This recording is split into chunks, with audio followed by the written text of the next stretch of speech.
నమస్తే, నేను రాజేశ్వరి. ఇది పుల్లటి పెరుగు, చాలా పుల్లగా ఉంది. 2-3 రోజుల నుంచి నేను పెరుగుని దాచిపెట్టిన. ఇది పుల్లగా అయింది. ఇందులో వేసేస్తున్నా. ఇది మనకి వంకాయలు టమాటాలు వచ్చినాయి కదా, పచ్చడికాయలు కూడా ఉన్నాయి కదా పాతవి. అయితే వాటికి పురుగు ఇంకేం రాలేదు. ఇప్పుడైతే మంచిగా ఉన్నాయి. కాకపోతే నేను ఏం చేసిన, ముందే వాటికి వేసేద్దామని చెప్పేసి ఈ పుల్లటి పెరుగుల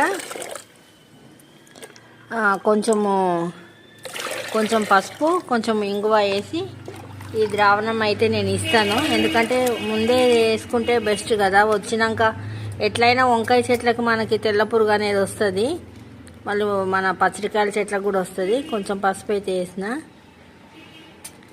పసుపు కొంచెం ఇంగువ, ఇది ఇంగువ కూడా వేస్తా.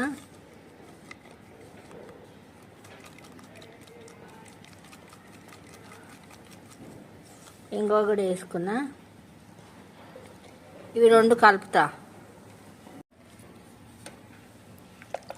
ఈ 2 అయితే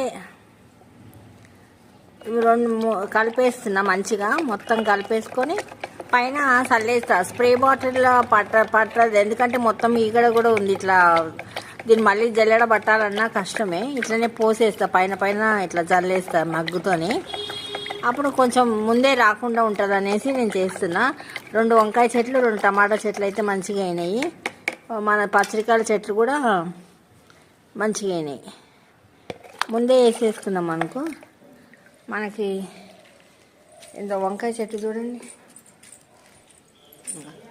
టమాటా చెట్లు ఇట్లా పోసేసుకుంటా. చల్లు వేసుకొని మళ్ళీ మొదట్లో ఇద్దాం. వంకాయ చెట్టు ఎంత బాగైంది. చల్లు వేసుకున్నాం అనుకో, ముందే రాదు. ఈ పురుగు అనేది ఏమన్నా వచ్చినా కూడా మనం ఇది పై దాకా పోయింది. పైన కూడా పూత వచ్చింది టమాటాకి.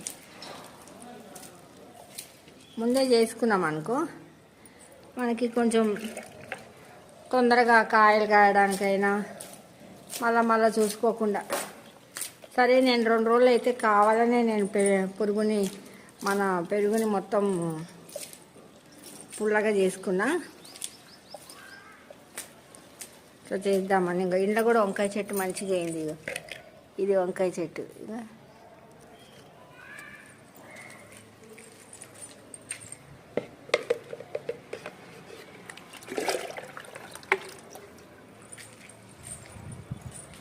ఈ ఆకు వెనకాతల చాలా అవుతాయి వీటికి. ఈ బఠానీ చెట్లు కూడా బాగా అయినాయి నాకు.